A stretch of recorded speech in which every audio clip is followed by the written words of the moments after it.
हरि बोल।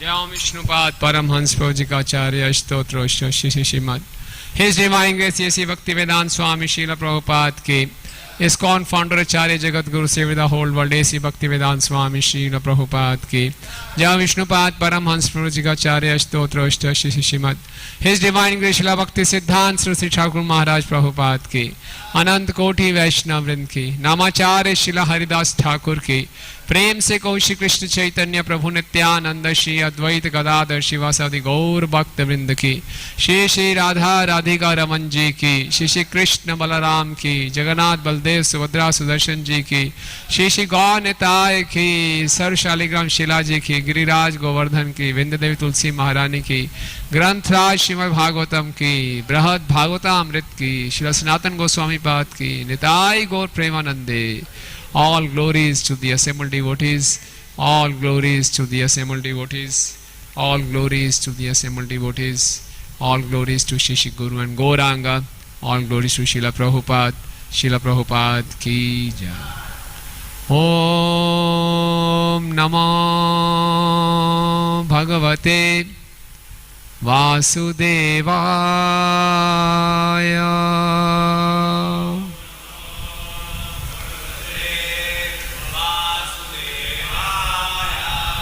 Om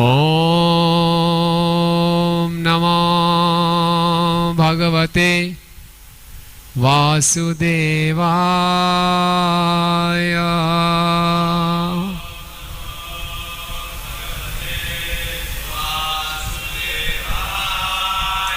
Om Namo Bhagavate Vasudevaya.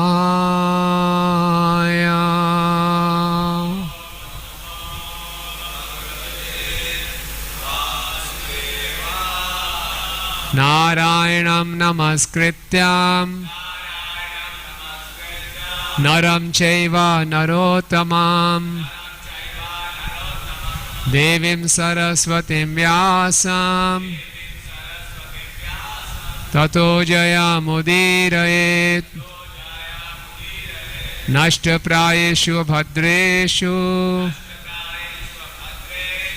nityam bhagavad sevaya Bhagwati उत्तम श्लोके भक्तिर्भवती नैष्ठिकी कृष्णाय वासुदेवाय देवकी नंदनाय च नंदगोपकुमाराय गोविंदाय नमो नमः। ओम अज्ञानतिमिरन्धस्य ज्ञानाञ्जनशलाकया चक्षुरुन्मीलितं येन तस्मै श्रीगुरुवे नमः।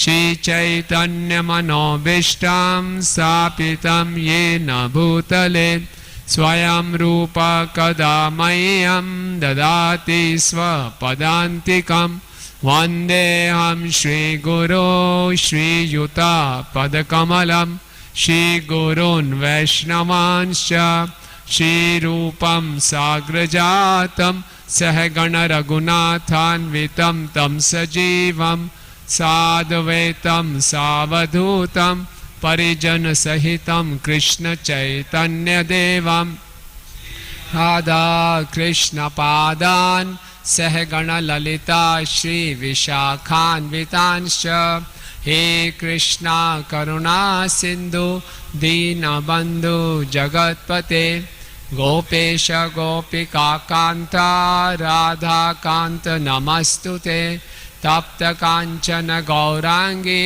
राधे वृंदावनेश्वरी वृषभानुसुते देवी प्रणमामि हरिप्रिये वाञ्छाकल्पतरुभ्यश्च कृपा सिन्धुभयेव च पतितानां पावनेभ्यो वैष्णवेभ्यो नमो नमः। जय श्री कृष्ण चैतन्य प्रभु नित्यानंद श्री अद्वैत गदाधर श्रीवासादि गौर भक्त वृंद। हरे कृष्णा कृष्णा कृष्णा हरे हरे, हरे राम राम राम हरे हरे। नमः ओं विष्णुपादाय कृष्ण पृष्ठाय भूतले श्रीमते भक्ति वेदांत स्वामिनिति नामिने। नमस्ते सरस्वते देवे गौरवाणी प्रचारिणे निर्विशेष शून्यवादी पाश्चात्य देश तारिणे। हरे कृष्णा। सभी भक्तों का हार्दिक स्वागत है। तो परसों हम गोप कुमार की कथा कर रहे थे। गोप कुमार जी गोलोक धाम पहुंच जाते हैं और वहाँ उनके कृष्ण से भेंट होती है। किसी को याद है क्या क्या हुआ था, फिर क्या क्या लीला हुई थी, कैसे कृष्ण से मिलते हैं? कोई समराइज करना चाहेगा?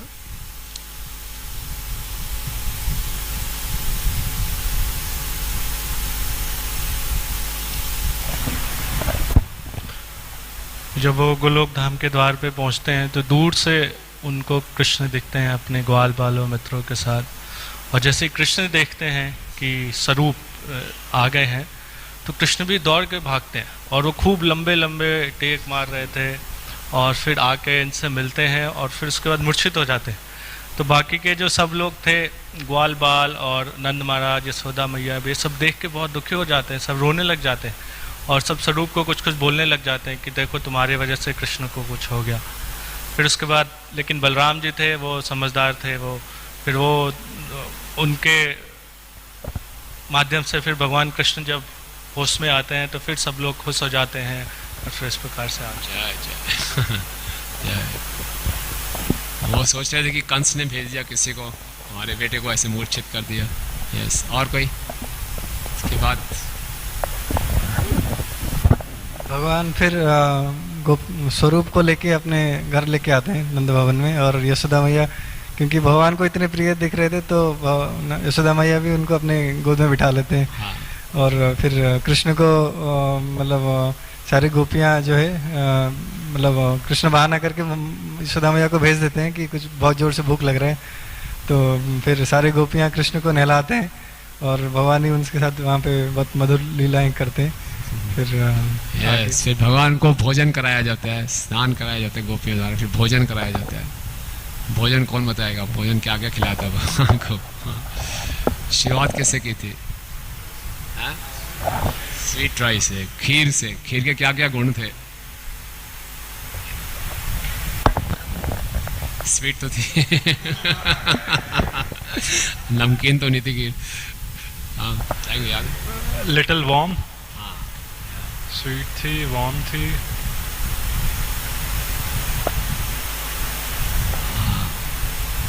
और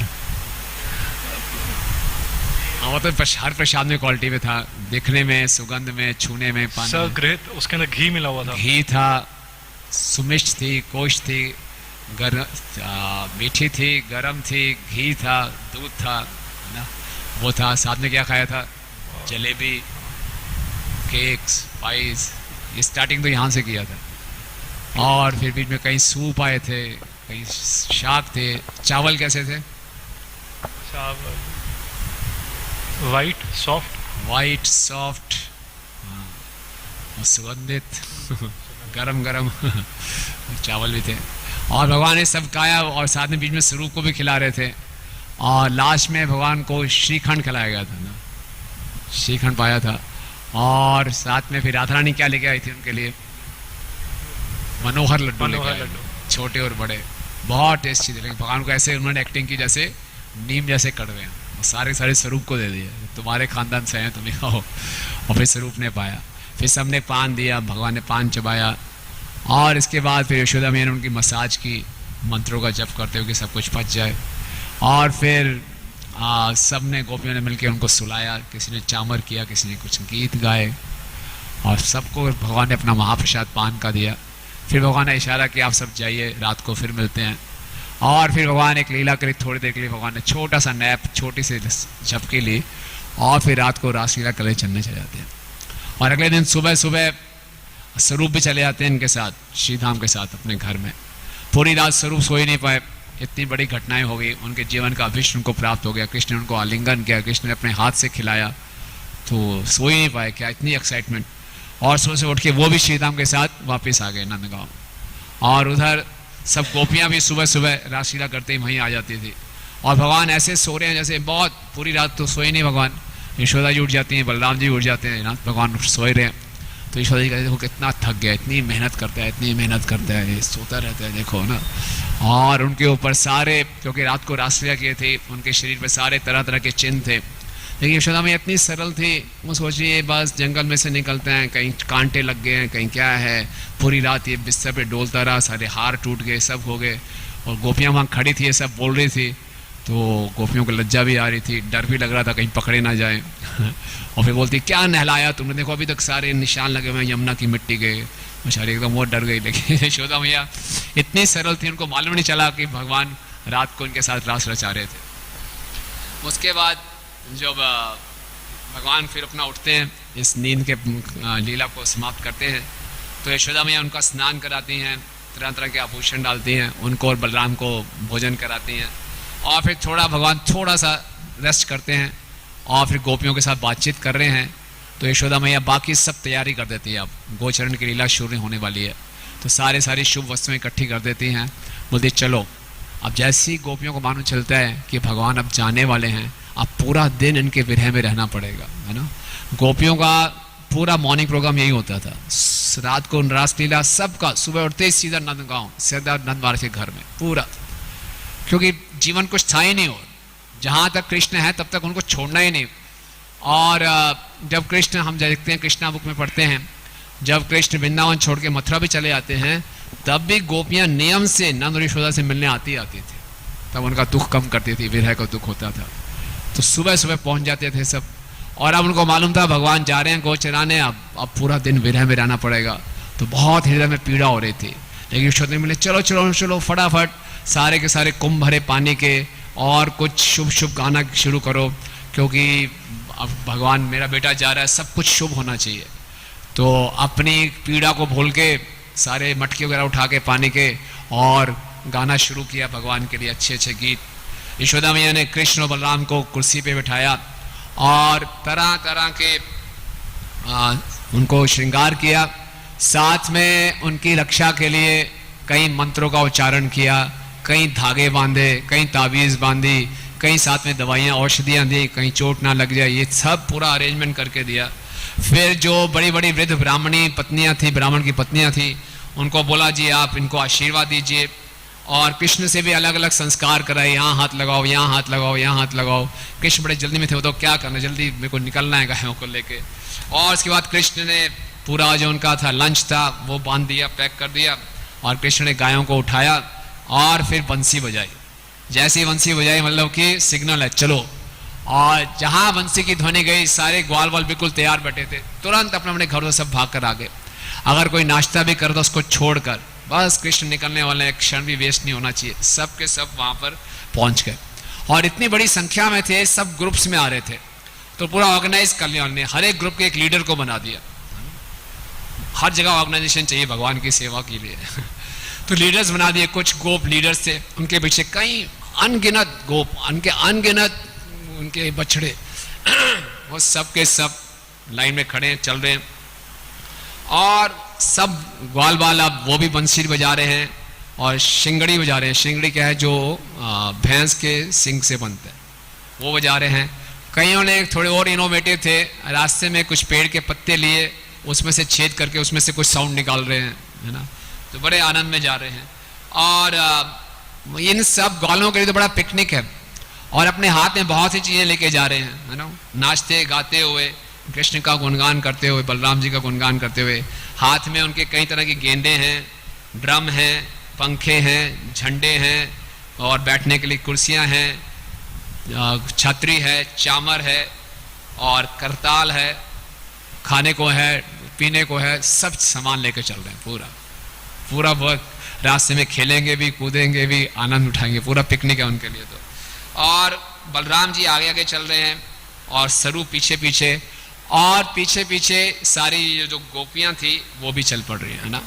अब गोपियों को इतना आगे आने की आवश्यकता नहीं थी, लेकिन बस कोई ना कोई बहाना करके वो भी पीछे पीछे चल रही थी। और माँ यशोदा जी ने देखा अब गोपियां भी पीछे पीछे चल रही हैं, तो भगवान ने देखा गोपियां भी आ रही हैं, तो भगवान को भी भाव उत्पन्न हो रहे थे।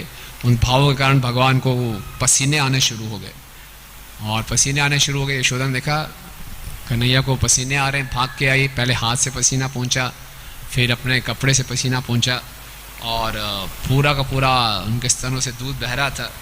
और भी कृष्ण ने बोला आप जाइए, वापस जाइए, घर में जाइए, कोई बात नहीं, जाओ समय अब जा रहा हूँ। अब आउटर गेट आ गया था, आखिरी द्वार आ गया था गांव का, अब जंगल शुरू होने वाला है, अब जाइए। कहे ठीक है। जैसे यशोदा आगे गई, पीछे गर्दन मोड़ के देखी, फिर भाग के आ गई, फिर भाग के आई। इसमें कृष्ण को पान दिया, पान खिलाया, हाथ में कुछ और पान रखे। कृष्ण ने बोला जाओ जाओ, अच्छा ठीक है। फिर आगे गई, फिर पीछे मुड़ के देखा, फिर वापस आ गई। और अब कृष्ण को उन्होंने कुछ खाने को दिया, कुछ मिठाई दी, कुछ पिलाया। कृष्ण ने बोला अब जाओ, कोई बात नहीं, अब काफ़ी दूर आगे आ गए, अब जाओ। फिर आगे गई, फिर पीछे मुड़ के देखा, फिर आ गई, है ना। और अब कृष्ण के सारा श्रृंगार वार सेट किया, कपड़े सेट किए, और फिर उसको बड़े बड़े आदेश दिए, देख तू सुनता नहीं है, तेरे पूरे शरीर पे कल कांटों के निशान लगे हुए थे, ध्यान से जाया कर, बहुत अंदर मत जाया कर, बच के रहा कर। पर ठीक है जाओ। फिर अंदर चले गए, फिर थोड़ा आगे गई, फिर पीछे मुड़ के आ गई। और अब कृष्ण को क्या कहने लगी, बलराम तुम ध्यान नहीं रखते, बलराम तुम आगे रहना, सुबल तुम पीछे रहना, श्रीराम तुम पीछे रहना, सुबल तुम बाईं तरफ, आंशु तुम पीछे दाईं तरफ। और देखो ये कान्हा है बहुत चंचल है, इतनी बारी बोलती हूँ सुनता नहीं है, ज़्यादा धूप से इसको बचा के रखना, बड़ा कमज़ोर है, इसको टाइम से खिला देना, ऐसे ऐसे सब बोलने लगी। और फिर आती जाती रही, कोई ना कोई बहाना मार के आती थी जाती थी, आती जाती थी। फिर कृष्ण ने क्या किया, उनके पाँव पड़ गए, उनका आलिंगन किया, बहुत समझाया जाओ जाओ जाओ, और फिर ज़बरदस्ती उनको भेजा, है ना। तो बेचारी यशोदा पीछे गई, एक टीला था उसके ऊपर खड़ी रही, बिल्कुल जैसे ऐसा लग रहा था जैसे एक गाय से बछड़ा छीन लिया गया हो, एकदम मोशनलेस स्तंभ होकर देख रही है उस तरफ। और ये तो हो गई, लेकिन गोपियाँ जो हैं वो फिर पीछे पीछे चल रही हैं, है ना। गोपियाँ का कोई मतलब ही नहीं पीछे जाने का। अब गोपियाँ अपने भाव को एक्सप्रेस भी नहीं कर सकती, बड़ी लज्जा भी उनको आ रही है और भय भी है, बिना घर वालों की आज्ञा के सब कुछ दिन में छोड़ के आ गई, और वो चलती जा रही हैं। उनका गला रुद्र है, कुछ बोल नहीं पा रही, आंखों में इतने आंसू हैं, कृष्ण को देख भी नहीं पा रही, और कृष्ण को बार बार इशारे कर रहे हैं तुम जाओ, वो जा ही नहीं रही। कृष्ण उनको डरा रहे हैं, प्रेम से कह रहे हैं, अपने एक दूत को भेजा उनको जाके समझाओ, वो जाता था, बड़े तरह के इशारे कर रहे हैं कृष्ण, लेकिन गोपियाँ नहीं जा रही। और जब बहुत कृष्ण ने कहा कि मैं आऊँगा शाम को, ऐसे बहुत इशारे किया तो गोपियाँ भी पीछे चली गई और यशोदा के साथ खड़ी हो गई, वो भी रोते रोते भगवान को देख रहे हैं। फिर पीछे पीछे नंद महाराज अपने भाई उपानंद के साथ, सारे उनके मंत्री वो भी आगे आगे चल रहे हैं, और वो भी कृष्ण को छोड़ ही नहीं पा रहे। मतलब कि हम लोग कल्पना भी नहीं कर सकते ब्रजवासियों को कितना प्रेम होगा, है ना। हमारे लिए तो छोटी सी बात है ये, लेकिन उनके लिए बहुत बड़ी बात थी। पूरा दिन कृष्ण के दर्शन नहीं होंगे, और नंद महाराज जो और सारे के सारे मंत्रीगण खड़े हैं, तो कृष्ण उनको बता रहे हैं कि क्या नंद महाराज को क्या लग रहा है कि सारे के सारे जो जंगली पशु हैं वो बड़े खुश हैं कि पूरी रात सारे के सारे जंगल के पशु रोते रहे थे, अब वो आ गए, तो सारे वैसे शुभ लक्षण दिखाई दे रहे हैं वातावरण में। लेकिन नंद महाराज बहुत दुखी हैं कि कृष्ण फिर नजर नहीं आएंगे। और नंद महाराज काफी दूर तक चले गए, तो उसके बाद कृष्ण ने कहा देखिए आप जाइए, आपको पूरे गांव को संभालना है, काफ़ी मैनेजमेंट की बातें भी हैं, और फिर मैं जब शाम को आऊँगा तो सारा अरेंजमेंट भी तो करना है, क्योंकि हर शाम को जब कृष्ण आते थे तो पूरा फेस्टिवल होता था, तो उसका भी अरेंजमेंट करना है, सारी सजावट करनी है, तो वो कौन करेगा, आप चाहिए किसी न किसी रंग से फैलाव सके, उनको भी भेजा। तो नंद महाराज भी वापस आए, और अब नंद भी खड़े हो गए और यशोदा जी को और सब गोपियों को वापस ले गए, और कृष्ण को भी, जो गोपियां थी वापस जा रही थी, पूरा दिन वो कृष्ण के नाम का संकीर्तन करती रही और याद करती रही कैसे रात को रासलीला की थी, क्या क्या कृष्ण के साथ लीलाएं हुई थी, और इसके बाद क्या उनके भाव थे। स्वरूप कह रहे हैं तद विशेषो निर्विच्यो अनंत शक्त्यापि ना परा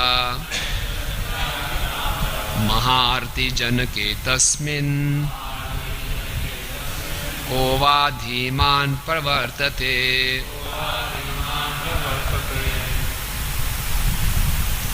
Even a person with unlimited power could not describe those feelings in further detail.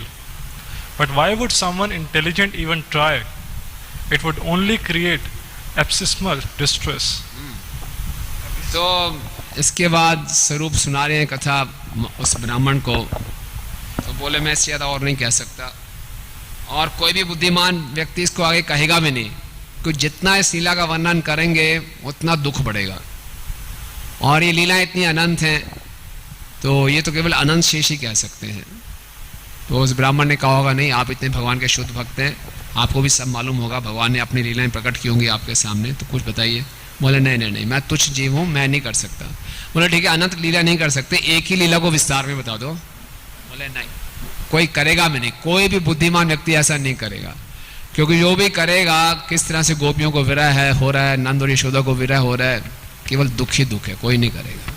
इसीलिए हम देखते हैं कि श्रीमद् भागवतम में भी सुखदेव गोस्वामी ने इसका ज़्यादा वर्णन नहीं किया, है ना, कहीं गोपियों का नाम नहीं लिया, क्योंकि लेंगे तो फिर ये बुद्धिमता नहीं है। तो इसलिए इसको मैं यहीं पे रोक देता हूँ।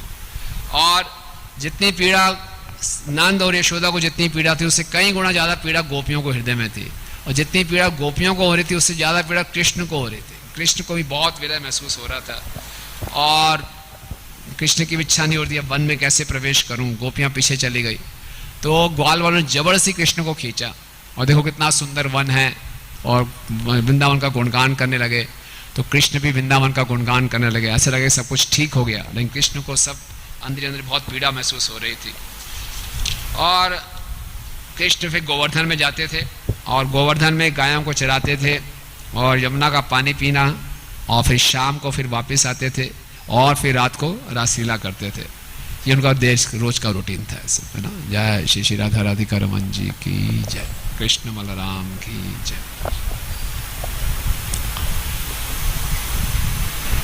तो अब जो स्वरूप जो है, कुछ सिद्धांत की चर्चा करेंगे और बताएंगे कि ब्रजवासियों को इतना आनंद कैसे प्राप्त होता है और क्या गोकुल का ऐश्वर्य है।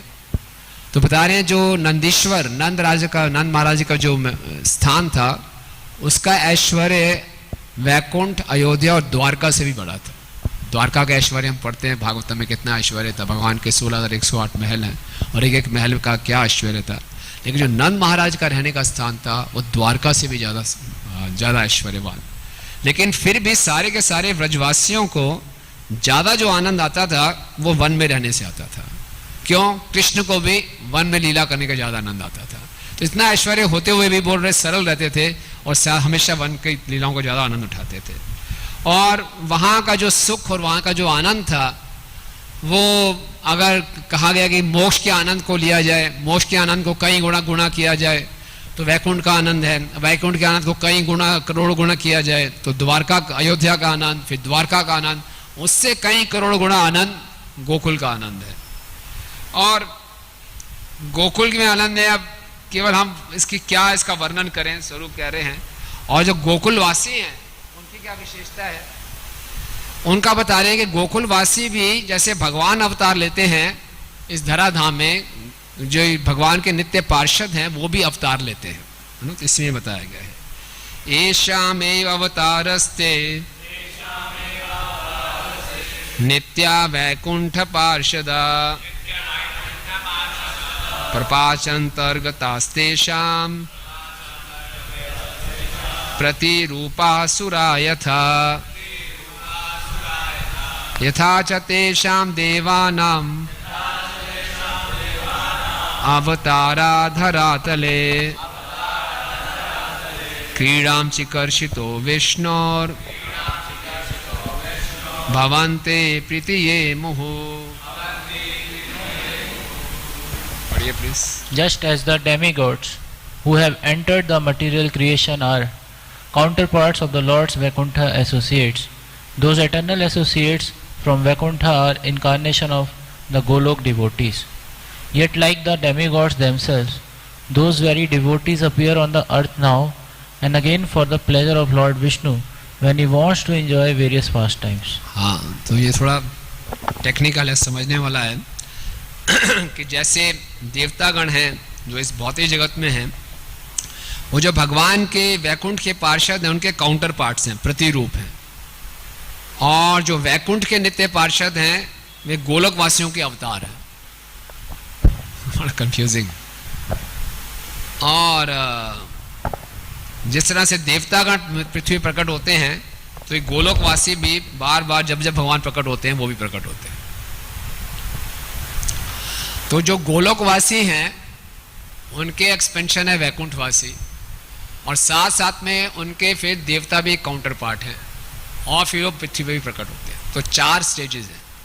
एक तो पार्षद है भगवान के गोलोक में, और वही अपना विस्तार करते हैं वैकुंठ में, भगवान के साथ रहते हैं, और वही फिर एक उनका एक्सपेंशन होता है देवताओं के रूप में, और फिर जब भगवान पृथ्वी पर प्रकट होते हैं तो ये नित्य पार्षद पृथ्वी पर भी आते हैं। कैसे? उदाहरण के लिए नंद महाराज हैं गोलोक में, कृष्ण के पिता हैं, ये नित्य पार्षद हैं। और वैकुंठ में बताया जाता है कि नंद महाराज श्री नंद हैं, नारायण के पार्षद हैं, श्री नंद उनका नाम है।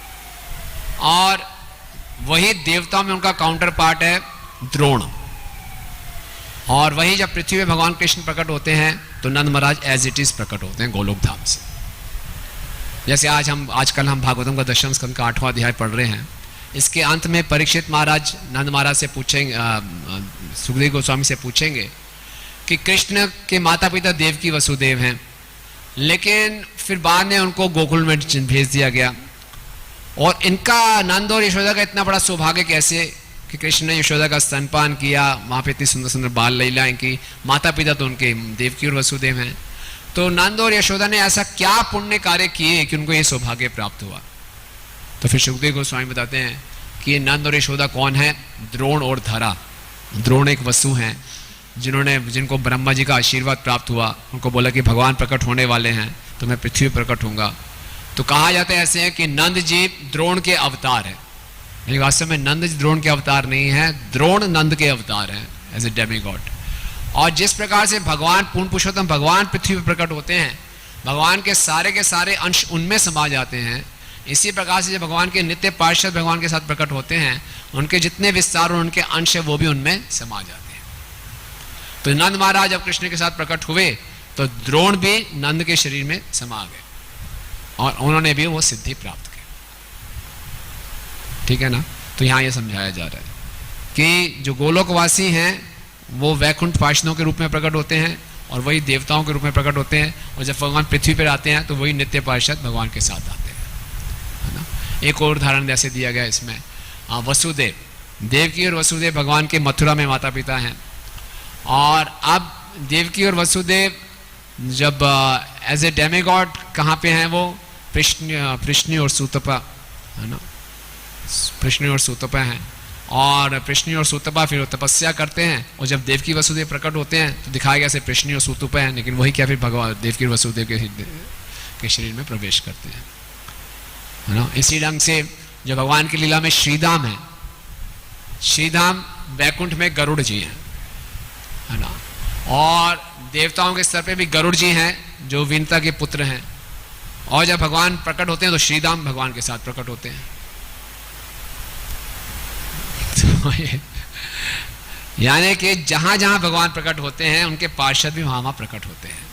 जैसे जैसे भगवान अवतार लेते हैं वैसे ही होते हैं, बस उनका मुख्य है कि भगवान के साथ साथ रहेंगे।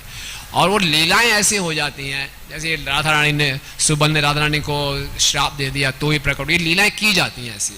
उद्देश्य केवल यही होता है कि जितने भी अंश हैं, जितने भी एक्सपेंशन है, सब के सब जो मूल पार्षद है उसमें जाके मिल जाए। इस प्रकार से लीलाएं ऐसी, जैसे और बताया, इसको क्लियर किया गया। यथा अवतारः कृष्णस्य भिन्नास्तेनावतारिणा तथैषाम् अवतारस्ते नास्यु एते समं पृथक्। And just as the incarnations of Krishna, the source of all incarnations, are non-different from him, the incarnations of the Golokvasis, the residents of Goloka, are non-different from them.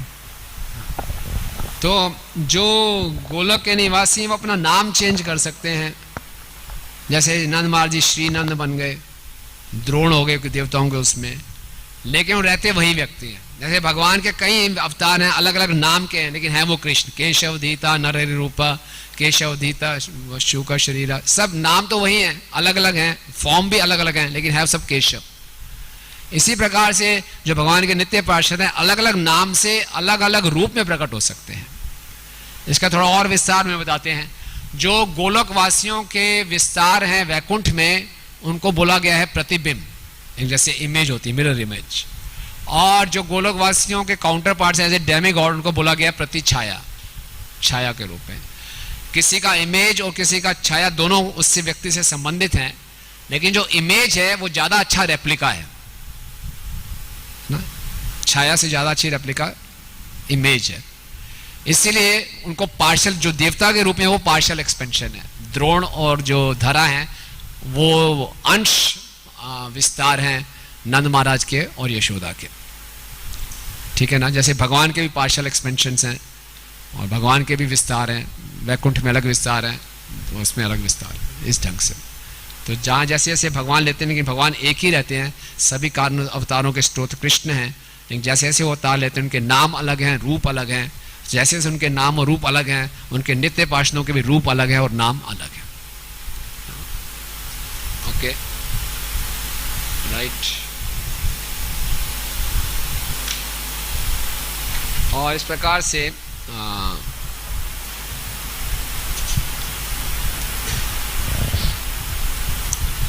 तो स्वरूप बता रहे हैं कि ये जो गोलक के बारे में जो सारी चीज़ें हैं, इसको समझने का प्रयास करो बिना किसी शंका के, बिना किसी कंफ्यूजन के। और ये सब नारद मुनि जी ने मुझे बताया था, इसलिए आपको बता रहा हूँ, क्योंकि आगे भी अभी और बड़े बड़े लीलाएं आएंगी जो बड़ी कंफ्यूज करेंगे। कंस भी आएंगे, अक्रूर भी आएगा, कालिया भी आएगा, केशी भी आएगा, अरिष्टासुर भी आएगा। तो बोलेगा धाम में असुर भी हैं, कालिया भी है, कंस भी है, कैसे सब? तो बाद में इसका विस्तार में वर्णन करेंगे, लेकिन ये सब है वहाँ पे, सब आनंद के लिए भगवान के, है ना।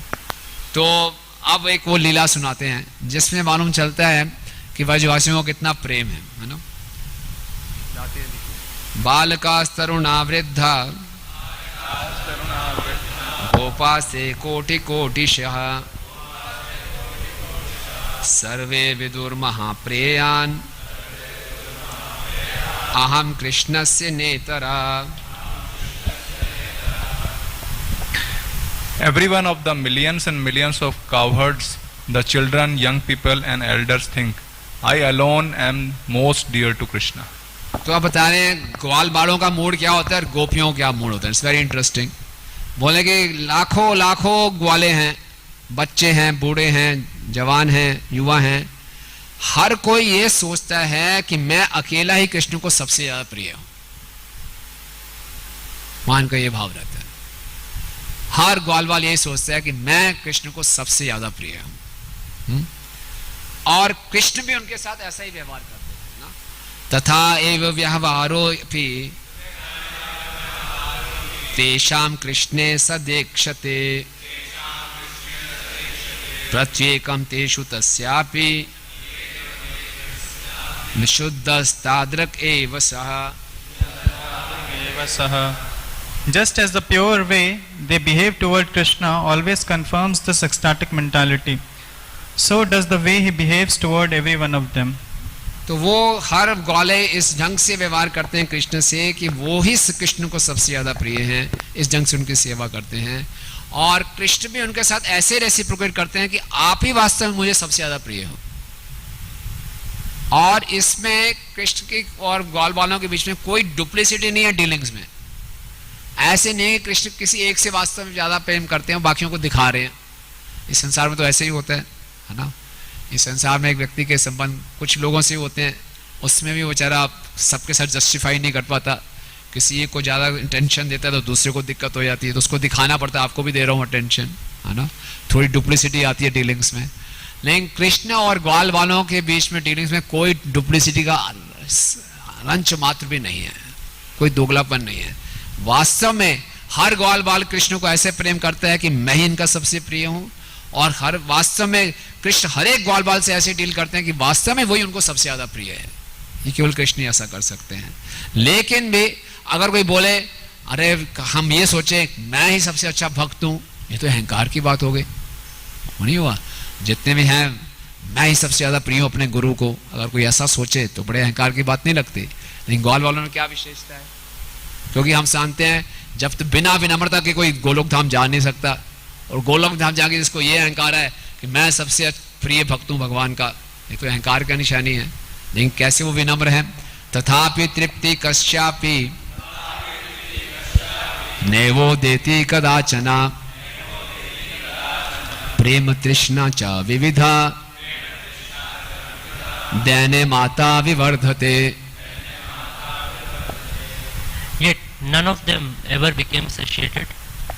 Their love shows a thirst that is the mother of sheer humility and that simply grows stronger and stronger. हाँ, ये बहुत सुंदर है। तथापि तृप्ति कश्यापि नैव देति कदाचन, कभी भी उनको तृप्ति नहीं होती, हालांकि उनको ये अहंकार है, सच्चा अहंकार है कि मैं कृष्ण का सबसे प्रिय ग्वाला हूँ, सबसे प्रिय भक्त हूँ, लेकिन कृष्ण की सेवा कर करके तृप्ति नहीं होती।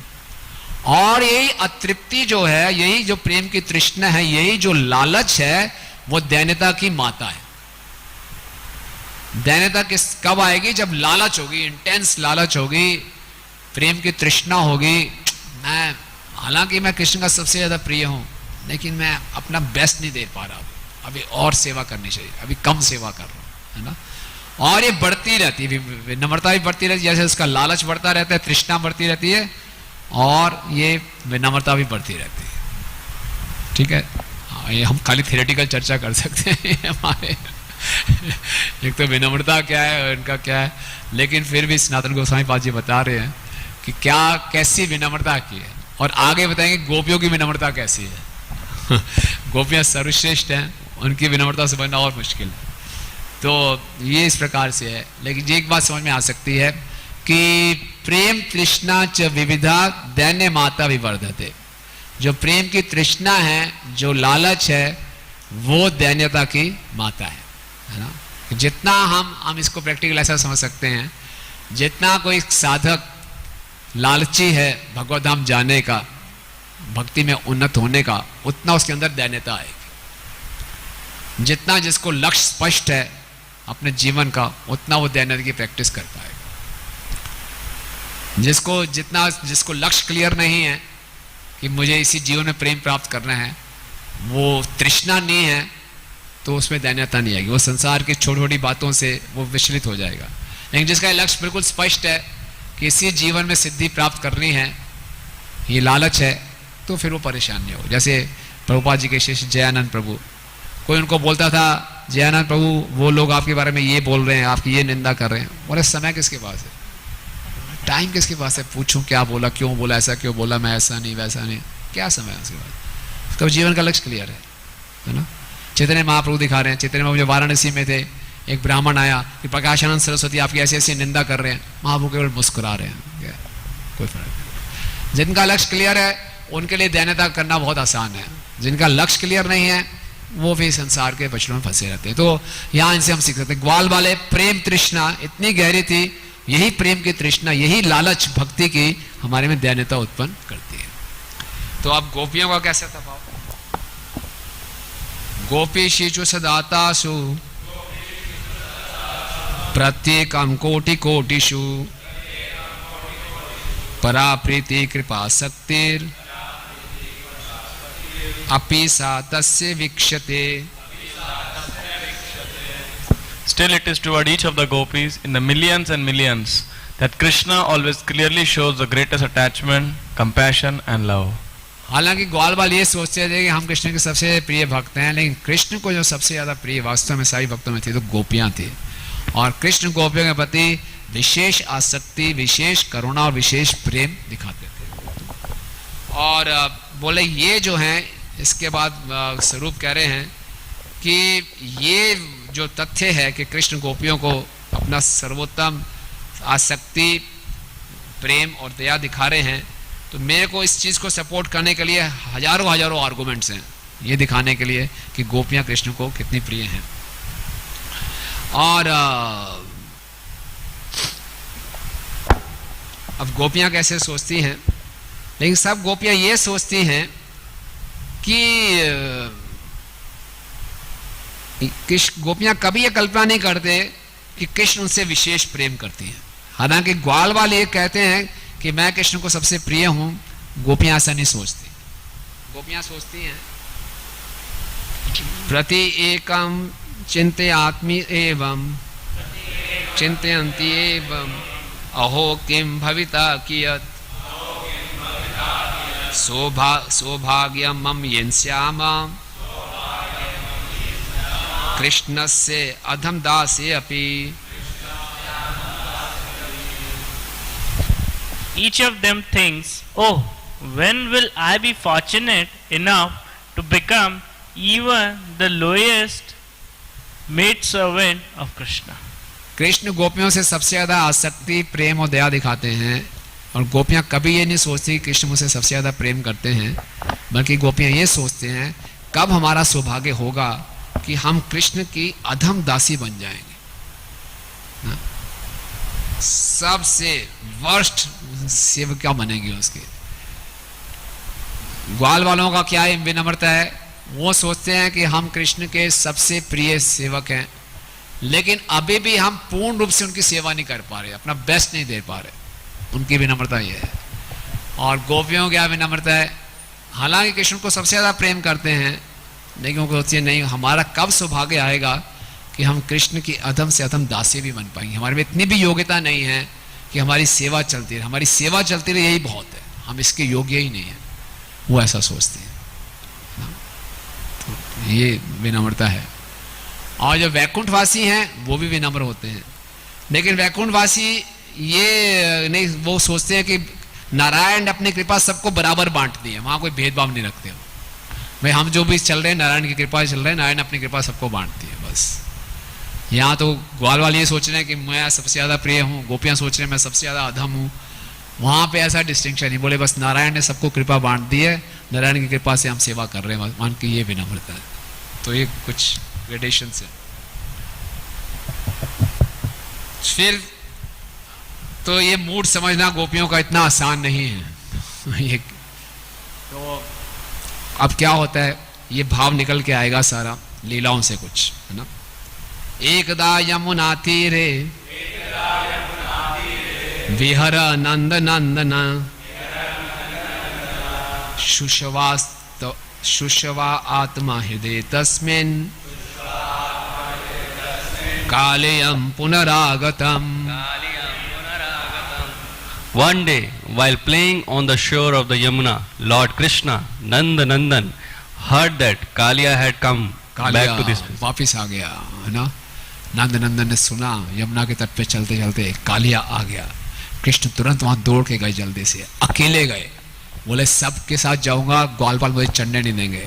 फटाफट कदम के वृक्ष में चढ़े और जोर से छलांग लगा दे, और जैसे ही छलांग लगाई पता नहीं 100 धनुष तक, क्या कहते हैं ना, वो 100 मीटर से भी आगे गज तक पानी बाहर चला गया। और कृष्ण जोर जोर से तैरने लगे, छपाक छपाक जोर जोर से आवाज निकालने लगे, लेकिन वो जो आवाज भी थी बहुत ही मधुर संगीत में आवाज निकाल रहे थे। और फिर जब कृष्ण के ग्वाल बालों ने देखा कृष्ण कहाँ गए, क्योंकि कृष्ण थोड़ी भी देर के लिए उनकी दृष्टि से दूर हो जाते थे, उनको लगता था उनका जीवन चला गया, बोले कृष्ण कहाँ गए। तो उनके चरण चिन्ह को फॉलो करते करते करते वो यमुना के तट पे पहुंचे और देखा कृष्ण वहां पे हैं। और कृष्ण ने सोचा देखता हूँ कालिया क्या करते हैं।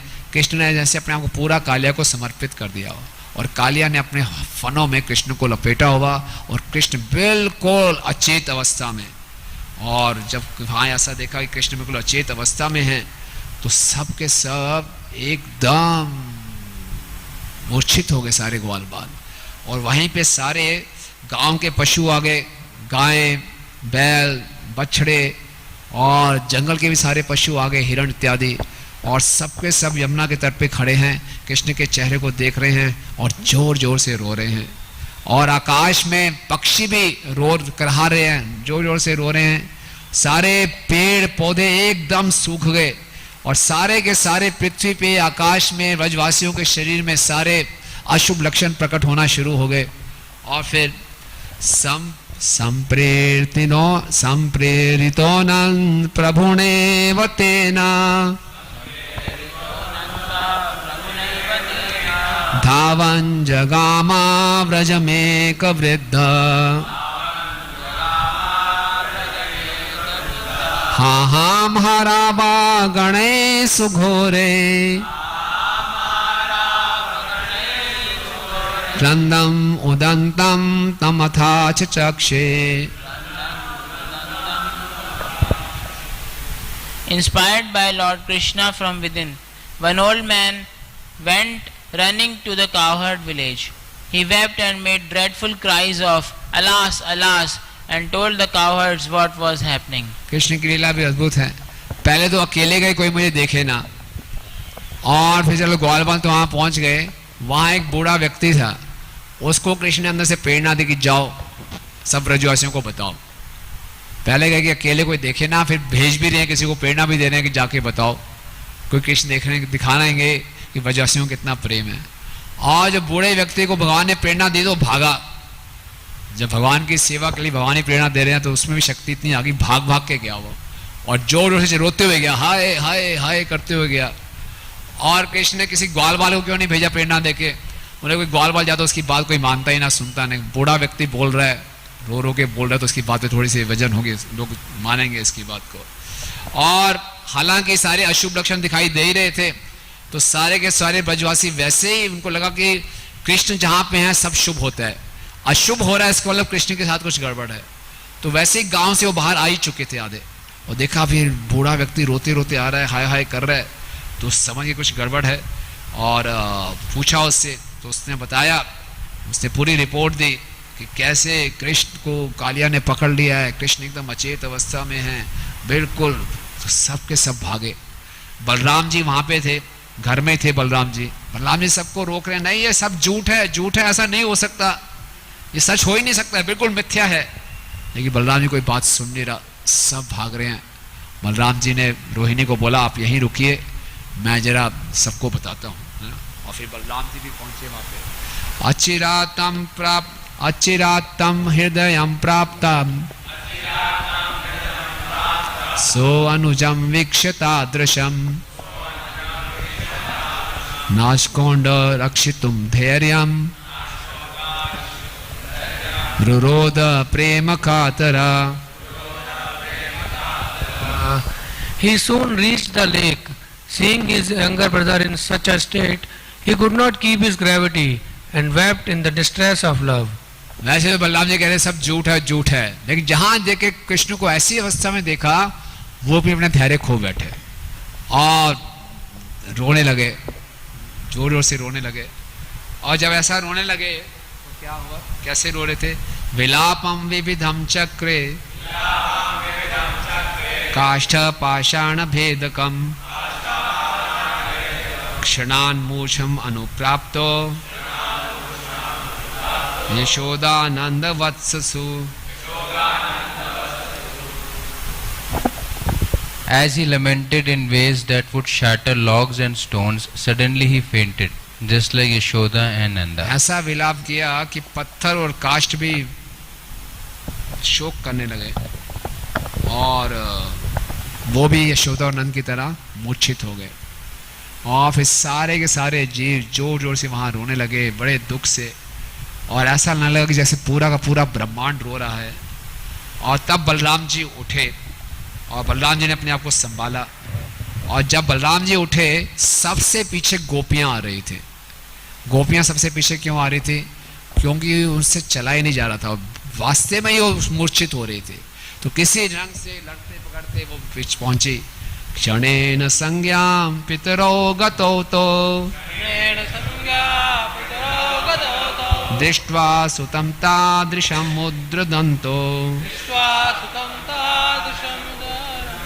वेगातमेव हृदमाविशन्तो रुदो बलाच्छ्रीर्बलिना कराभ्याम्. A moment later, Krishna's parents again became conscious. Seeing their son in such a plight, they cried loudly and rushed to enter the lake. but powerful Sri Balram held them back with the strength of his arms. तो कभी यशोदा नंद खड़े हो जाते यमुना में जाने के लिए, कभी उनको वहाँ रोकते, किसी को समझाते। बलराम जी बहुत कठिनाई से सबको संभाल रहे थे। और जब बलराम जी बहुत परेशान हो गए, देखा कि सारे ब्रजवासियों की हालत बहुत खराब हो गई, तो दूर से चिल्लाए भगवान जी, बलराम जी कृष्ण को समझाने के लिए। श्री बलदेव उवाच एते न वैकुंठ निवासी पार्षदा नो वानरास्ते न च यादवापि गोलोकलोका भवदेक जीवना नश्यन्ति अशक्त्या भगवान मया वितम्। Shri Baldev said, "These are not the attendants who live with you in Vaikuntha. They are not the forest monkeys. They are not the Yadavas. These are your devotees of Goloka, who have no life other than you. They are dying, my Lord, and there is nothing I can do to save them." बोले क्या कर रहे हो कृष्ण, ये आपके वैकुंठ के पार्षद नहीं है, ये अयोध्या वाले बानर भी नहीं है, ये यादव भी नहीं है, ये गोलोकवासी हैं, ये नहीं जी पाएंगे आपके बिना। तो ऐसा क्यों बोल रहे हैं? बोले ये वैकुंठ के पार्षद हैं, द्वारकावासी हैं, वो जो वानर हैं वो उनके अंदर पूरा ऐश्वर्य ज्ञान है आपका, वो जानते हैं कि आप अपने आप को बचा लेंगे। लेकिन ये गोलोकवासी समझ रहे हैं कि कालिया आपको खा जाएगा। उनको आपकी शक्ति पे विश्वास है, वैकुंठ वासियों को, बानरों को, वो जानते हैं वो आप भगवान हैं, नहीं ये नहीं जानते। तो ये तो अपने प्राण खो देंगे। तो ये गोलोकवासी हैं, इनको ये मत करो आप। बोलते हैं प्राणे वियुक्ता न भवन्ति यावत् तावत् विनोदम करुणा त्यजेतम् कृष्णान्यथा गोष्ठ जनैक बंधो गन्तासि शोकं मृदुल स्वभावा। O merciful Krishna, please give up this game before these devotees die. Otherwise, O Krishna, sole friend of the cowherds, your gentle heart will come to grief. बोले अब ये गेम छोड़ो, अपना विनोही लीला छोड़ो, बहुत ज़्यादा हो जाएगा, ये भक्त लोग अपना जीवन दे देंगे, फिर बाद में तुम सहन नहीं कर पाओगे, है ना, तुमसे सहन नहीं होगा, सबके सब प्राण त्याग देंगे। और फिर जो गोपी भी आ गई और सबके सब बहुत रोना धोना, बहुत रो रही थी। तो अब कृष्ण से देखा नहीं गया, गोपियाँ भी बार मूर्छित हो रही हैं। अब कृष्ण ने एक सुंदर लीला, बहुत ही अद्भुत लीला, है ना। तावद् विहाय प्रभुरात्म कौतुकम् निर्गत्य तत्कालिया भोग बंधनात् उत्तंग विस्तीर्ण सहस्त्र तत्फणेष्व आरुह्य हस्ताब्ज युगम व्यसारयत्। Suddenly the Lord stopped his self-invented sport and freed himself from the grip of Kaliya's coils. He climbed up on the serpent thousands of upraised, outspread hoods and extended his lotus arms. जब भगवान ने देखा कि गोपियां बार बार मूर्छित हो रही हैं, तो भगवान के हृदय में करुणा पूरी जागृत हुई। यशोदा हो रही हैं, नंद हो रहे हैं, सारे ग्वाल बाल हो रहे हैं, भगवान चुपचाप बैठे एकदम अचेत। और देखा यशोदा जी और सब गोपियां भी हो रही हैं, और बलराम जी की पुकार सुनी तो भगवान वापस आए, कालिया के हजारों फनों पर कूदे, अपने दोनों सुंदर कमल भुजाओं को बाहर निकाला, और बाहर निकाल के क्या करते हैं, सारी की सारी गोपियों को उठा कर ले आते हैं। जितनी भी गोपियां खड़ी हैं सबको उठा लाते हैं, सब कालिया के फनों पे आ जाती हैं, और फिर वहां भगवान शुरू करते हैं अपना रास लीला। अरे बोला ऐसे कैसे कर सकते हैं? बोले पिछले श्लोक में शब्द आया था प्रभु, प्रभु कुछ भी कर सकते हैं, भगवान है, भगवान की अचिंत्य शक्ति है, भगवान को खेल खेलना है, तो ऐसे थोड़ी खेलेंगे। आपने दोनों भुजाएं उठाई और इतनी लंबी भुजाएं कर दी, सब गोपियों को उठा लाए और कालिया के फनों पे नृत्य शुरू। कैसा नृत्य हो रहा है? ताबी समम तेषु महाद्भुतेषु रंगेषु दिव्यैर्बहुगीतवादने नित्यान् विचित्रं सदुका कौतुकार्णौ लेबे सुखं रास विलास संभवम्. Krishna artfully danced with the gopis on those most amazing stages, accompanied by many celestial singers and musicians. Thus Lord Krishna, the source of all amusement, enjoyed his rasa dance pastime. इससे पहले ऐसा कोई stage नहीं होगा, है ना. कालिया के फनों पे मणियां लगी हुई हैं और मणियां चमक रही हैं, कृष्ण नाच रहे हैं, ऊपर से देवतागण लोग आगे सुंदर सुंदर वाद्य यंत्र बजा रहे हैं, ता थई तक तक थई विष्णु चक्र आते हैं, ऐसा हो रहा है. और कृष्ण नाच रहे हैं, गोपियां भी नाच रही हैं. यहाँ बोला गया भगवान कौतुक का अर्णव है. जितना भी एंटरटेनमेंट है उसके सागर है भगवान, है ना. इस संसार में लोग छोटे छोटे एंटरटेनमेंट में फंस रहे हैं, लेकिन असली जो एंटरटेनर है ब्रजजन रंजन, असली एंटरटेनर है जो कृष्ण है. क्या क्या एंटरटेनमेंट है हम देखें उसकी, हम बिल्कुल विकृत छाया देखते हैं यहाँ पे, है ना, भौतिक जगत में. क्योंकि हमारा ऐसा वास्तव में ऐसे कौतुक, ऐसा अम्यूजमेंट, ऐसा मनोरंजन हम चाहते हैं. तो यहाँ की परवर्टेड छाया है. यहाँ के फिल्मी हीरो को हम देखते हैं, कुछ भी फिल्मों में जो हीरो होता है उससे कुछ भी करवा लेते हैं वो, ना. जनता ताड़ियां बजाती है. कोई लोग देखना चाहते हैं कि हीरो वो हो जो असंभव कार्य भी कर दे, है ना. दक्षिण भारत के हीरो बड़े विख्यात वैसे ही करते हैं. उन्होंने फाइट सीक्वेंस चल रही है, उन्होंने एक बुलेट छोड़ी, बंदूक से एक गोली निकली, 2 लोगों को मारना था. क्या किया, पहले गोली से चढ़ाई, फिर चाकू फेंक दिया उस पर, गोली 2 में भाग के दोनों को मार दिया. लोग तालियां बजा रहे हैं, क्या बात है. असंभव कार्य है, असंभव कार्य संभव कर दिया उसने, ये सोच भी नहीं सकता कोई. लेकिन भगवान ये कर सकते हैं. कालिया के नाक पे खड़े खड़े अपने दोनों बाजू में बाहर निकाली और सारी गोपियों को उठा लाए. कितनी गोपियां होंगी आप देखिए, 1000 उनके फन है और धनाधन नाच रहे हैं और देवतागण भी आ गए. और उसमें भगवान करे इसमें कौतुक अर्णव है. इसलिए वास्तव में किसको मनोरंजन भी चाहिए तो कृष्ण लीला में ही मनोरंजन है. ये असली हीरो है, नकली हीरो नहीं है. और क्योंकि हम बाद में देखते हैं, अभी किसी ने फोटोग्राफ भेजी थी, 70s और 80s को एक हीरो थे, अभी बिल्कुल बूढ़े हुए पड़े हैं और पैरालिसिस हुआ पड़ा है. और उनकी दोबारा से फोटो दिखाई गई. पहले क्या है, यंग इतने स्मार्ट थे, हैंडसम थे, अब बेचारे ऐसे लेकर चल रहे हैं. तो ये होती है यहाँ के हीरो की स्थिति. नहीं, कृष्ण हमेशा युवा, नित्य किशोर. और नंद और यशोदा जी को कुछ नजर नहीं आ रहा, वो अभी अचेत अवस्था में ही है, क्योंकि उनके सामने तो भगवान रासलीला कर नहीं सकते. तो यहाँ रासलीला भी चल रही है, नंद और यशोदा थोड़ी थोड़ी चेतना में, उनको समझ में नहीं आ रहा. और इस प्रकार से कृष्ण मुस्कुराते हुए सब नाच रहे हैं. नाग पत्नियां आ गई, नाग पत्नियां प्रार्थना कर रही हैं, नाग पत्नियां कुछ वस्त्र दे रही हैं. तो उनके सारे वस्त्र ले लिए नाग पत्नियों के, सारे शॉल्स ले ली नाग पत्नी की, उसको एक रस्सी में बनाया और अपने बाएं हाथ से जो कालिया के जितने फन थे उसकी नाक में से घुसेट दिया.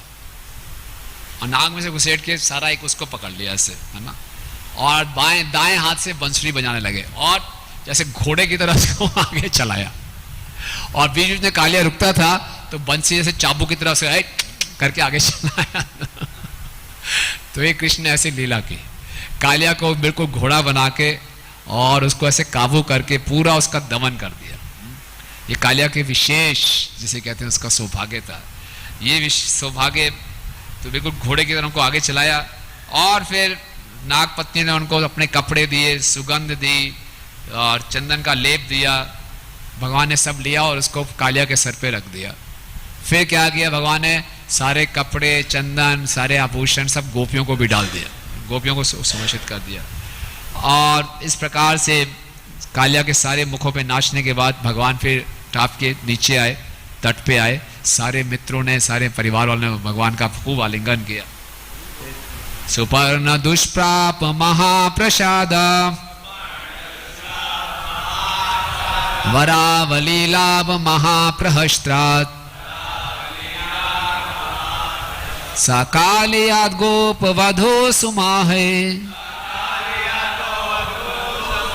समम Mahacharya तरोवरुद्ध. Together with the troop, robe of young cowherd girls, most amazing, Krishna dismounted Kaliya. The serpent was filled with happiness, for he had obtained great favors and benedictions difficult for even Garuda to achieve. Garuda भगवान के हमेशा वाहक हैं। गरुड़ जी को यह सौभाग्य प्राप्त नहीं होता कि भगवान ने कभी उनके ऊपर रास लीला की हो। गोपियों के साथ गरुड़ जी कभी नहीं बैठे होंगे गरुड़ के ऊपर, गोपियों के साथ रास लीला की और उसको इस प्रकार से उसका दमन किया। और सभी ग्वाल बालों ने, नंद और यशोदा ने अपने आंसुओं से कृष्ण का अभिषेक किया, बार बार उनको चूम रहे हैं, उनको आलिंगन कर रहे हैं। और फिर कृष्ण ने कालिया को कुछ इंस्ट्रक्शन दी और बोला अब यहाँ से निकल जाओ। इसके बाद सब के सब ग्वाल बाल कृष्ण को वहाँ ले गए वापस, और खूब उत्सव मनाया गया नृत्य के साथ, गीत के साथ, है ना। तो इसके बाद वृंदावन में आते हैं केशी और अरिष्टासुर, दोनों इकट्ठे आते हैं, है ना। 5 मिनट में लीला खत्म हुई, बहुत सुंदर लीला है। केशी और अरिष्टासुर दोनों इकट्ठे आते हैं और इतना उनका आकाश को छूता हुआ और सबका रेंगते हुए आ रहे हैं, गायों को दुखी कर दिया, सब इधर उधर भाग रहे हैं। और पहले केशी आता है भागते हुए, है ना। और जब आ रहे हैं सारे ब्रजवासी कृष्ण को रोक रहे हैं, रुक जाओ कृष्ण, मत जाओ आगे। कृष्ण बोले पीछे हो जाओ, देखता हूं मैं अभी इनको। और कृष्ण दोनों बाजुओं को यूं करके सामने खड़े हो गए। केशी, क्योंकि बैल अरिष्टासुर थोड़ा धीरे दौड़ता है, केशी घोड़ा थोड़ा फास्ट दौड़ता है, बड़ी तेजी से केशी दौड़ता हुआ आया, है ना। भगवान ने किक मारी बस उसको पता नहीं कहाँ दूर जाके गिरा, वो इतनी दूर जाके गिरा, एक किक मार दी। और बाकी फिर अरिष्टासुर आया, अरिष्टा के भगवान ने नाक से रस्सी डाली, उसको पकड़ के बिल्कुल उसका दमन कर दिया और उसको पकड़ के लेके गोपेश्वर महादेव के पास। बोलते वृंदावन में गोपेश्वर महादेव ऐसे भगवान शिव जी हैं जिनके पास नंदी नहीं है, बोले तू यहाँ बैठो, उसको वहां बैठा दिया और फिर वापस आए तो केशी फिर आया दौड़ते हुए। अब भगवान ने क्या किया, कूद गए उसके ऊपर, और जैसे कोई पागल घोड़े को कंट्रोल करना होता है, यहाँ वहां पीट पीट के उसको बिल्कुल अपने कंट्रोल में कर लिया। और फिर अपने सारे ग्वालों को मिला दिया, ऊपर बैठाओ और खूब घोड़ा चलाए और घोड़ा चला के फिर उसको गांव में बैठा दिया। अब केशी वहीं गांव में बैठ रहा था, जब भी लड़कों के ग्वाल वालों के साथ घूमना है तो जॉय राइड पे जाना, तो उस केशी पे बैठ के घूमते हैं। और फिर अरिष्टासुर को गोपेश्वर महाप्रभु को यहाँ से ले आए, उसको यहाँ बैठो, जब बैलगाड़ी कभी चलानी हो तो सामान मान लेना हो तो अरिष्टासुर और केशी की ऐसी बुरी हालत की भगवान ने बड़े प्रेम से। तो इस प्रकार से भगवान की बहुत सुंदर लीलाएं हैं। और हरे कृष्णा किसी कोई प्रश्न? हाँ, गोलोक वृंदावन का, हाँ, ये कल बताएंगे, मैंने अगले इसमें क्या इसके पीछे वो है। और अक्रूर की भी लीला है, कंस के वध की भी लीला है।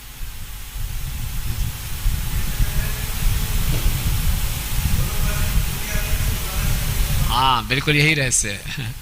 गोलोकवासी भी भूल जाते हैं, भगवान भी भूल जाते हैं कि लीला हुई। और जैसे कालिया की लीला खत्म हो गई, यहाँ लिखा था ना पुनः, फिर से कालिया फिर दोबारा आ जाएगा, तो सब भूल जाएंगे कि पहले ऐसा हुआ था, फिर ऐसी लीला करेंगे, तभी तो आनंद रहता है एकदम। कृष्ण भी भूल जाते मैंने पहले ऐसा किया।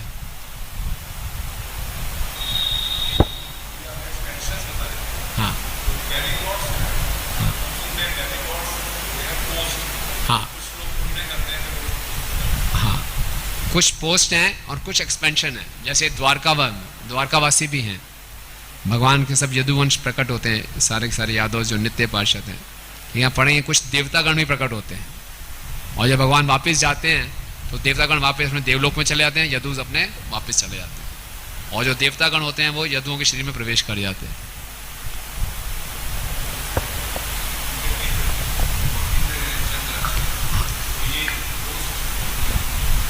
कुछ डेमीगॉड्स में पोस्ट हैं, लेकिन जो कुछ गोलोकवासीज हैं उनके काउंटर पार्ट्स हैं डेमीगॉड्स, उनके पार्शियल एक्सपेंशंस भी, जो भगवान की लीलाओं में उनका साथ देने के लिए नीचे उतरते हैं। हाँ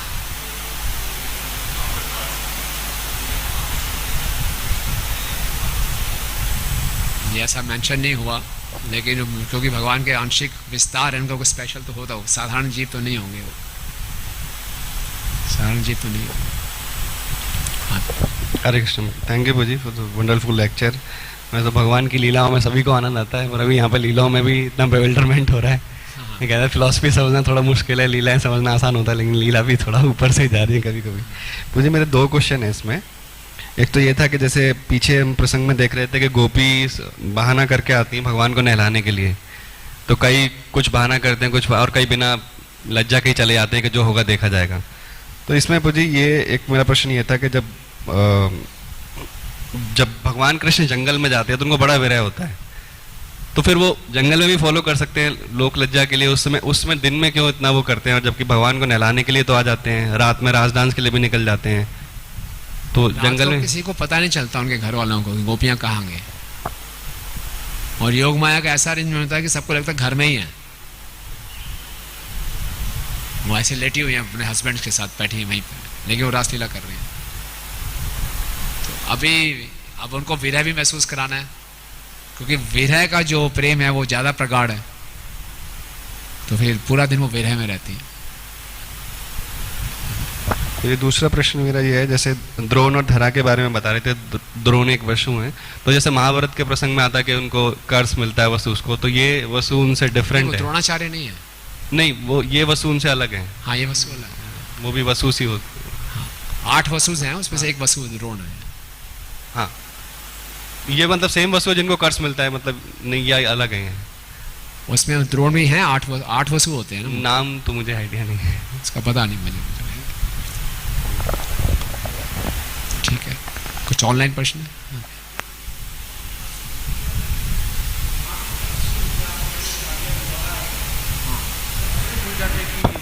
हमने पहले भगवान से, हाँ, सब भगवान सबको भुला देते हैं, खुद भी भूल जाते हैं, लीला होती रहती है बार में।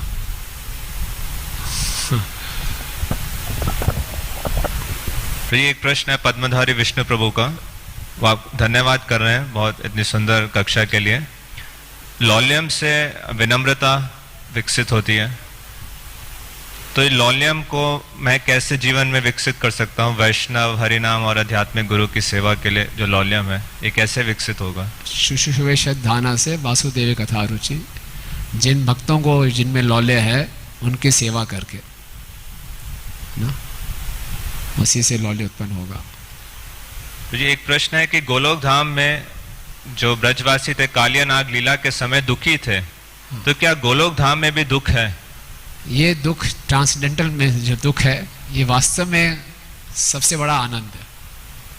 इसीलिए भगवान प्रेमा भक्ति सबको नहीं देते, कि जो प्रेमी भक्त वो इतने दुखी दिखते हैं कि साधारण व्यक्ति समझ ही नहीं पाता। एक प्रश्न है कि आर द डिफरेंट पार्षद ऑफ भगवान इनकारनेटिंग बाय देमसेल्व्स और इज भगवान टेकिंग केयर ऑफ इट? कि भगवान के अलग अलग जो पार्षद हैं खुद से वो अवतार ले रहे हैं, या भगवान ही नियंत्रित करते हैं सबको? सब कुछ भगवान द्वारा नियंत्रित है। अल्टीमेटली जो भगवान की सारी लीलाएं हैं उसके स्क्रिप्ट राइटर भगवान ही है, उसके जो डायरेक्टर है वो योग माया है, लेकिन योग माया जो डायरेक्टर भी है उस स्क्रिप्ट के हिसाब से काम करेगी। तो एक प्रश्न है कि जैसे आपने कक्षा में बताया एक बूढ़े व्यक्ति के बारे में और उसके सारे लक्षण बुढ़ापे के थे, तो आध्यात्मिक जगत में भी बुढ़ापा होता है क्या? आध्यात्मिक जगत का बुढ़ापा यहाँ का बुढ़ापा नहीं है कि खांसता रहेगा बेचारा, घुटनों में दर्द होगी आर्टरीज ब्लॉक हो जाएंगी गला ब्लॉक हो जाएगा वो ऐसा बुढ़ापा नहीं है, वो उनकी सनातन रूप है, उसका स्वरूप है ऐसा, उसी में वो भगवान को आनंद दे रहे हैं। जैसे नंद और यशोदा वृद्धावस्था में है, वृद्धावस्था में ही रहते हैं हमेशा। एक प्रश्न है मैं ऋषि बनियाल जी का, कि वे पूछ रहे हैं कि जब कृष्ण ने कालिया लीला की तो वो गाय चराने नहीं गए थे, ऐसा क्यों? When Krishna performed Kaliya Leela, he didn't go for गाय चराने के लिए। नहीं, गाय थी, वो तो अलग भाग गए थे, सारे ग्वाल बाल थे, उनको अकेला छोड़ के भगवान चले गए थे, चलो कालिया को सबक सिखा गया था। ये इसके साथ से भागवतम में कुछ और वर्णन है किसी और तरीके से, यहाँ पे कुछ और तरीके से वर्णन। राजकुमार अरोड़ा जी का प्रश्न है कि जैसे गोप कुमार, वे पूछ रहे हैं कि गोप कुमार क्या भगवान कृष्ण के पार्षद थे? Whether Gop Kumar was also parshad of lord Krishna, एक प्रश्न तो ये है। और दूसरा है कि we have seen only Krishna ji is मेरे को क्वेश्चन आगे समझ नहीं आ रहा उन्होंने क्या लिखा है, बट एक प्रश्न है कि गोप कुमार क्या कृष्ण के पार्षद है? देखिए, कृष्ण के जो पार्षद हैं गोलोक धाम से, वो भी पृथ्वी पर नहीं आते। एक ये विशेष कथा है जिसमें गोवर्धन के ग्वाले हैं, वो कैसे जीवन में सिद्धि को प्राप्त करते हैं। और क्योंकि हर जीव भगवान का अंश है, तो हर एक का भगवान से संबंध है, लेकिन हम इस संसार में आए हुए हैं एक नित्य बद्ध के रूप में, और जब हम अपने स्वरूप को जान जाएंगे, भगवान के धाम में जाएंगे, भगवान से संबंध पुनः स्थापित करेंगे, तो हम उस संबंध में स्थापित हो जाएंगे। लेकिन जो भगवान के नित्य पार्षद हैं, वो नित्य पार्षद हमेशा ही रहते हैं, नित्य सिद्ध कभी नीचे नहीं आएंगे। राहुल प्रभु प्रश्न पूछा, जब कृष्ण ने कालिया के साथ युद्ध किया तो कालिया को बहुत दर्द हुआ होगा, तो ये बॉडली पेन आध्यात्मिक जगत में भी है? प्रश्न है। इन लीलाओं को इस ढंग से नहीं समझ सकते हम ना, कि बॉडी पेन हो रहा है या कैसे हो रहा है, उसको आनंद हो रहा है, पीड़ा उसमें महसूस हो रही है, भगवान नाच रहे हैं, लेकिन उसका जो सारा जहर था वो निकला, और फिर उसको बाद में उसने खूब प्रार्थनाएं की, कालिया के 1000 मुख थे, उसने प्रार्थना की तो अनंत शेष की तरह बन गया, भगवान का गुणगान कर रहा था। एक प्रश्न था कि कालिया और जितने अन्य असुर हैं, तो क्या वो कृष्ण से द्वेष करते हैं? वहां पे द्वेष नहीं है, वहां पे जो लीलाएं हो रही हैं केवल भगवान के आनंद के लिए।